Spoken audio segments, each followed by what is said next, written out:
Hello, Wargamers. Today I want to talk about the magnetization process for this guy, the new Barracuda Ax-5-2. And I've basically done all the magnetization on this guy already, save for one piece that I'm going to do just for demonstration purposes. But as you can see, there is quite a large number of magnets that you will need to do this.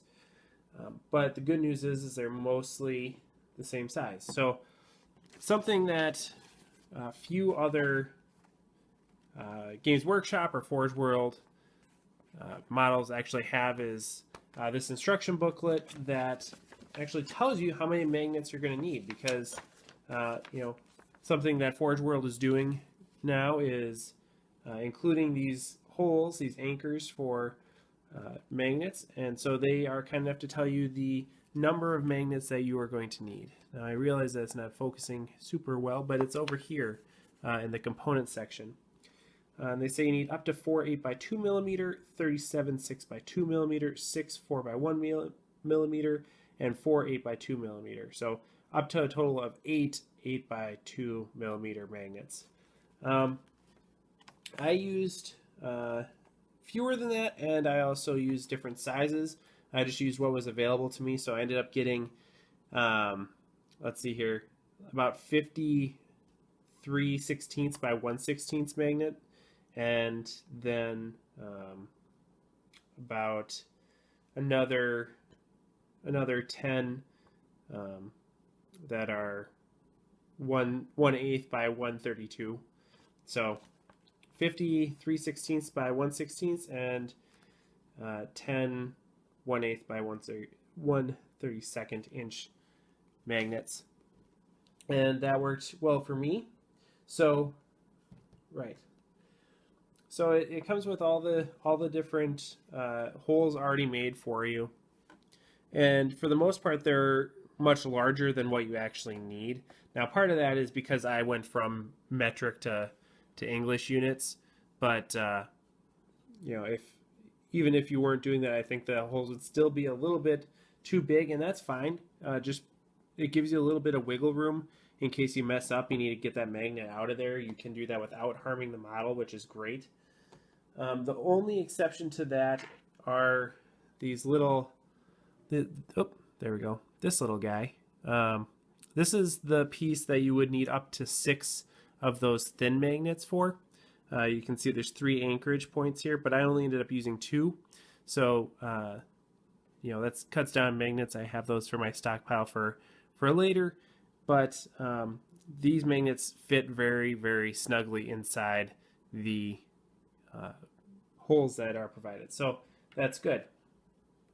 Now, what's the actual process for doing this? Well, I mean, it's the same as any other model that you're magnetizing, but just for the sake of it, I figured I'd actually do one on camera here, do the last one just with you guys, because I've never actually done a video showing how I do my magnetization. So figured I'd do that.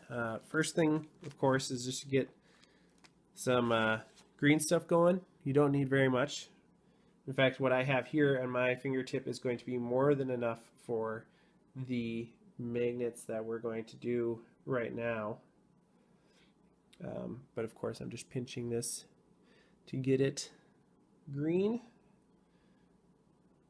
relatively homogenized. That's the important part. All right, so I got that. Just set that on the table there. You can use water to help keep it from sticking to you and your tools, but sometimes, a lot of times, it's not necessary, especially if you get sweaty hands. You bring your own water.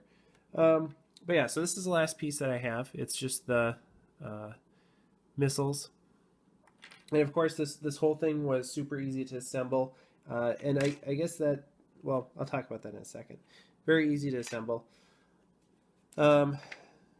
So one thing is that it comes with 3 holes in it, right? But one of those holes actually has a peg on the body of the Barracuda, so you don't want to magnetize that. It's always good to double check to make sure that you're actually filling the right holes. You can see where I've magnetized this one before on the opposite side. So I just need to fill these two holes. I'm going to start off by just putting a real small dab of glue at the bottom of each of those ports. Right, and then I have just a magnetized weapon that I have from a different miniature. This is actually from the ghost kill that I'm using. And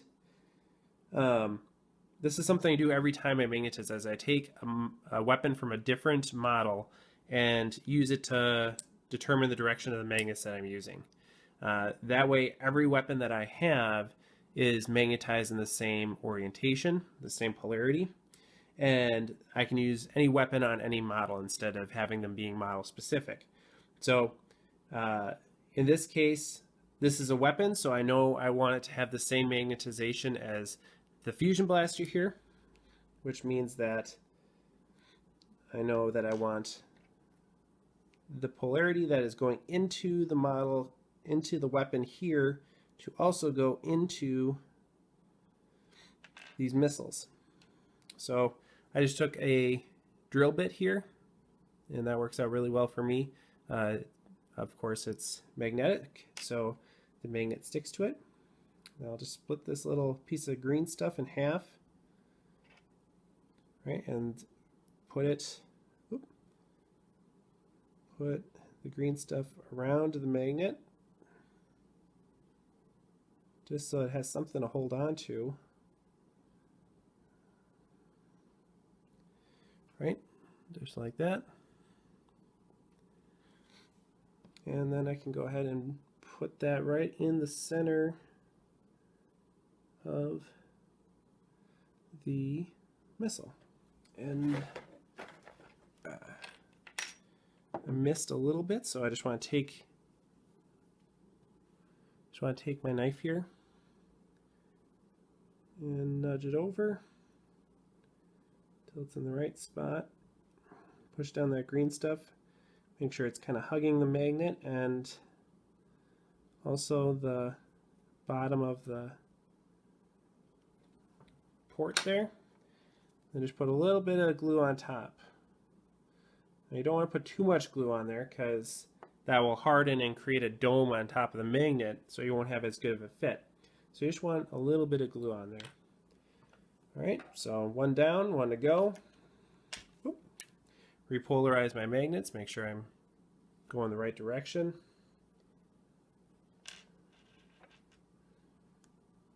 Get it back onto the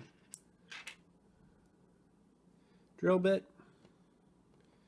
Put the green stuff on it.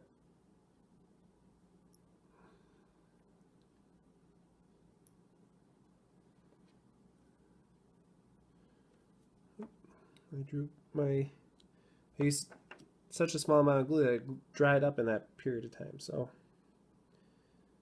just putting it back there, using my knife to make sure it's in the right spot. All right, a little bit of glue. Give it just a little blow to get that glue, keep that glue from pooling on top. But that's it. That's the process. I'm sure you've seen that before, but nonetheless, good to do. But yeah, so this all assembled really nicely. Super easy instructions to follow. And a lot of the pieces actually have hardware, or I don't know what you want to call that, but they're sculpted to actually nest inside the body here. So the magnets are not the only thing supporting each weapon or each feature here. They're also supported by some sort of mechanical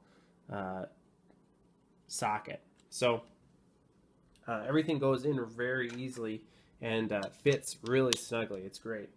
You can kind of hear, maybe you can hear this, but just putting the missile pods in, it kind of snaps into place, which is great. The weapons have a little nub in back that nests in there, so you have the magnet here and then the nub in the back. The feet have a lot of, they have these two prongs on them, but then they also have that, and they also kind of fit in let's see, which one is this? That's this one. Right. Yep. So they have prongs, and then they also have a very specific orientation inside the thing there. So you can do the feet, or you can do these little guys, which, you know, I prefer. But for having the model actually sit on the tabletop, the feet are nice. They do support, even magnetized, they support the weight of the model, so no worries there. See, it fits in. Everything fits in very nicely. What else do we need? All right, this is the part that's gonna be a little tricky. Well, we still can do these. Right. So more plates cover up all the options. This is where those missiles will go. So that's the underside. And then these guys, the turrets in the back, and then the flechette discharger back here, the disruption pod type thing, that goes back here too. And all three of them are things that you will absolutely want to magnetize, not only because it allows them to be assembled more easily, and also potentially switched out in case forgeworld comes out with other options. So I debated not magnetizing the missile pods because I was like, well, there's no other option there. But you know, who knows? Maybe they'll come out with an option for the missile pod. So same thing with this guy back here, right? You can't. It's not like a drone on a piranha or a hammerhead. You can't just take it in or out. It actually has to be assembled inside of there. So magnetizing it is a great way to be able to keep it loose, preventing it from getting you know, stuck during painting or any other time. You can always take it apart, and it makes painting a lot easier that you can, you know, take this off and disassemble that. And same thing with the turrets, right? With the sponsons. These guys work just as you might expect. So there's no actual locking mechanism for this. It just sits back here. So we'll line that up, and then this nests inside of it. But I tell you guys, it's really a pain in the butt to get this to work, though. There we go. I don't know why, but I have a hard time with these turrets. It's not that they're difficult to assemble. I just have a hard time getting things to line up. The magnets help with that a little bit. They kind of guide the parts into place, so that's good. But you can see they pivot, and this rotates as well. So very nice articulation there. Of course, you can switch it out for the cyclic ion blasters. Right now I have the burst cannons in place, and the front weapon can be switched out for railgun or burst cannon. So it all fits together amazingly well. It's very well engineered, cast with a very high level of precision, and just a gorgeous model. So there's that. Yeah. Like I said, very easy to assemble, very easy to magnetize. You just have to use the right magnets and have a little bit of patience, but really pretty quick and painless process all around. All right, so that's it. Let me know if you have any questions, and of course I will update you once I actually get painting on this guy. But until next time, happy wargaming.